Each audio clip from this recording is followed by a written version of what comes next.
నా జన్మలో ఇంకొకసారి నేనైతే బోట్ ఎక్కనని అసలు ఫిక్స్ అయిపోయినా అనమాట. ఎందుకు అనంటే మేము గోవాకి వెళ్ళినప్పుడు ఇంకా బోటింగ్ అదంతా చేస్తారు కదా, సో ఇట్లాంటి రైడ్స్ అవన్నీ కూడా సో అంత బాగానే ఉండే. ఇంకా బోట్ నుంచి మళ్ళీ మేము ఎక్కడైతే స్టార్ట్ అయినామో అక్కడికి రావడానికి మళ్ళీ బోట్లోనే రావాలి కదా, సో వచ్చేటప్పుడు అయితే చాలా పెద్ద వేవ్స్ వచ్చినాయి అనమాట. ఆ వేవ్స్కి ఎక్కడ బోట్ పడిపోతుందో అని చెప్పేసి అసలు ఎంత సిచ్యువేషన్ ఘోరంగా ఉండే అంటే నా ఎక్స్పీరియన్స్ మొత్తం నేను వ్లాగ్లో చెప్పాను. సో ఆ వ్లాగ్ చూడాలి అనుకుంటే కనుక మీరు నా ఛానల్లో వెళ్ళి చూడండి. నేను ఇక్కడ కింద కూడా మీకు టైటిల్లో పెడతానమాట.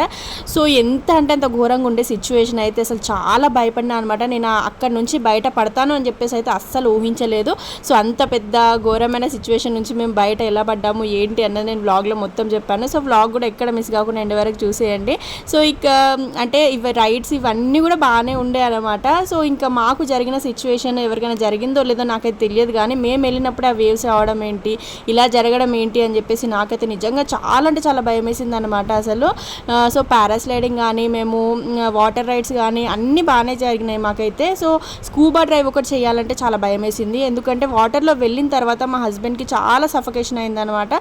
సో ఇంకా మా హస్బెండ్ని చూసిన తర్వాత ఇంకా నేను వెళ్ళొద్దు అని చెప్పేసి ఫిక్స్ అయిపోయాను. సో చాలామంది ఇట్లా వాటర్ రైడ్స్ అంటే దాంట్లో ఫేవరెట్ ఒకటి స్కూబా డ్రైవ్ ఉంటుంది కదా, సో ఇంకా నాకు కూడా ఫేవరెట్ ఉండే అనమాట. అంటే వెళ్ళక ముందుకు ఎలా ఉంటుందో ఏంటో ఒకసారి చూద్దాము అని చెప్పేసి ఎక్స్పీరియన్స్ చేద్దామని అనుకున్నాను, కానీ ఇంకా మా హస్బెండ్ని చూసిన తర్వాత ఇంకా స్కూబా డ్రైవ్ కదా అసలు ఏది చేయొద్దని చెప్పేసి ఫిక్స్ అయినా అనమాట.